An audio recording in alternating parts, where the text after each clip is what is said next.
Taste the Daily.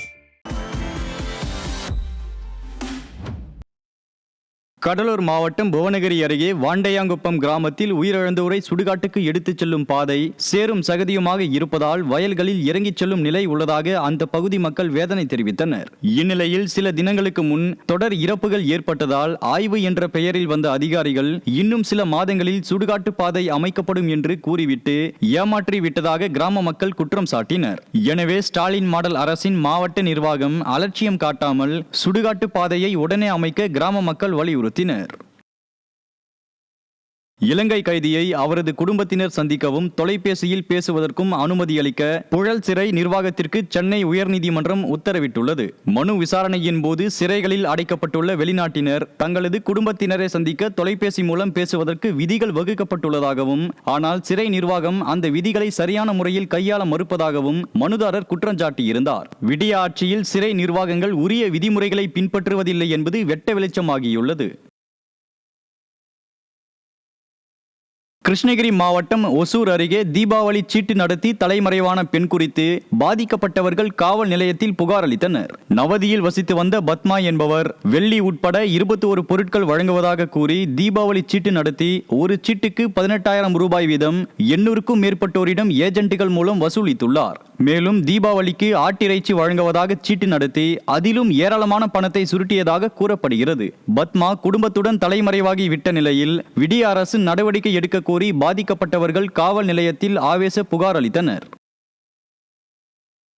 இந்த அம்மா வந்தாங்க 3 வருஷமா சீட்டி போடுங்க, நம்பிக்கையான ஆள், நான் மோசம் எல்லாம் பண்ண மாட்டேன் அப்படின்னு சொன்னாங்க. நாங்களும் அவங்கள நம்பி எல்லாம் போட்டுட்டோம் சார் சீட்டி. இந்த மாதிரி 25ஆம் தேதி வந்து தரோம் அப்படின்னு சொன்னாங்க. தரவே இல்லை. பொருள் கொடுக்குறேன்னாங்க. அதை எடுத்துகிட்டு வந்து கொடுத்துட்டு பொருள் மட்டும் கொடுத்துட்டு வாங்குறவங்க வாங்கினாங்க, வாங்காதவங்க இல்லை, சேர்த்து காயின் வெள்ளி காயின் தரேன் அப்படின்னு சொன்னாங்க. அதுக்கு பிறகு ஃபோன் பண்ணுறோம் சுவிட்ச் ஆஃப் பண்ணிகிட்டே வருது சார். அவங்க கொடுக்கவே இல்லை, ஏமாத்திட்டாங்க சார். நாங்களும் தனியாக 20 கார்டு போட்டிருக்கோம். சுமார் வந்து ஒரு 500 சீட்டு மாசத்துக்கு வந்து ஒரு சீட்டுக்கு வந்து 1,500 ரூபாய் கட்டியிருக்கோம். 12 மாசம் 12 மாசம் எவ்வளவு பேருக்கு காசு எவ்வளவு மொத்தம் 500 சீட் கட்டியிருக்கோம் சார். நாங்க 72 lakhs மேல வருது சார். டோட்டல் வந்து 1.5 கோடி வரைக்கும் வருது.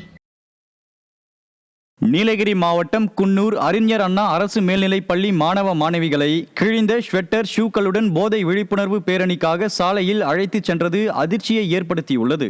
இந்த கல்வியாண்டின் 5 மாதங்கள் நிறைவு பெற்றும் பள்ளியில் பெரும்பாலான மாணவ மாணவிகளுக்கு ஸ்வெட்டர்கள் மற்றும் ஷூக்களை விடிய அரசு இன்னும் வழங்கவில்லை. இதனால் மழை குளிர் நேரங்களில் மாணவ மாணவிகள் சிரமப்படும் நிலையில் தரமான பள்ளி சீருடைகள் ஷூக்கள் விரைந்து வழங்க பெற்றோர் வலியுறுத்தியுள்ளனர்.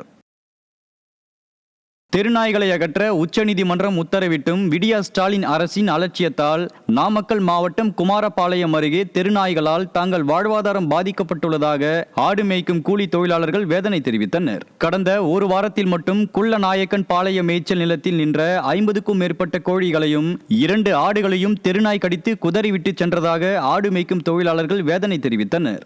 நிர்வாக திறனற்ற ஸ்டாலின் மாடல் அரசின் மாவட்ட நிர்வாகம் உடனடியாக தெருநாய்களை அகற்ற வேண்டும் எனவும் அப்பகுதி மக்கள் வலியுறுத்தினர்.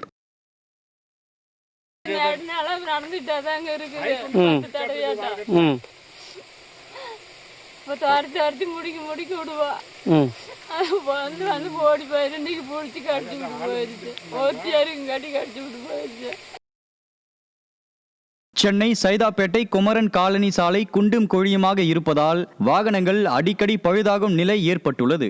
மெயின் தெரு மற்றும் 1வது தெருவின் சாலைகளில் வாகனங்கள் சீராக செல்ல முடியாமல் இருப்பதோடு சாலையோரத்தில் மின் கேபிள்களும் செல்வது மழை காலங்களில் பெரும் ஆபத்தை ஏற்படுத்தும் என பலரும் கூறுகின்றனர். மேலும் பாதசாரிகள் நடந்து செல்லும் பாதையில் கூட பள்ளம் மூடாமல் இருப்பதும் அந்த பகுதி மக்களை அச்சப்பட வைத்துள்ளது. விடியா ஸ்டாலின் மாடல் அரசு மழை வருவதற்கு முன்பு சாலைகளை சீரமைக்க வேண்டும் என வாகன ஓட்டிகள் வலியுறுத்தினர். சார், இந்த இடத்துல வந்து ரொம்ப வேலை செஞ்சு ட்ரைனேஜ் பண்ணி பாதி வேலை நிப்பாட்டி கடைசி வேலை நிற்குது. டீ கடை, முக்கியமாக டீ கடை கடைகளில் எல்லோரும் வருவாங்க போகிறாங்க. எல்லோரும் முக்கியமான இடமா இருக்குது. ஆனால் இதை முதல்ல க்ளோஸ் பண்ணியிருக்கலாம். நிறைய பேர் தடுமாற்றமாக வராங்க. நைட்டில் வந்தாங்கன்னா யார் வந்தாலும் இது விபத்து வர்றதுக்கு வாய்ப்பு இருக்குது. ஆனால் இது மாதிரி முக்கியமான இடங்கள்லாம் பார்த்து செஞ்சால் நல்லாயிருக்கும்.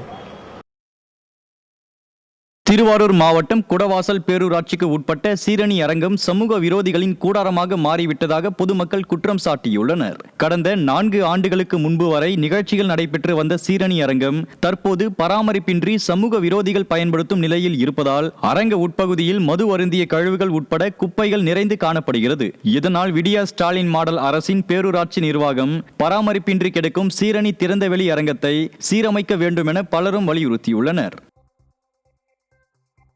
இது பார்த்தீங்க அப்படின்னா சமூக விரோதிகளால் இங்கே வந்து உட்காந்துட்டு ரொம்ப இது பண்ணிக்கிட்டு ரொம்ப அந்த சீரணிரங்கம் வேணாம் அப்படின்ட்டு. ஆனால் அரசியல் கட்சிக்கெல்லாம் இங்கே தான் வந்து சீரணிரங்கம் தான் வந்து முன்னாடியில் கொடுத்துட்டு இருந்தாங்க.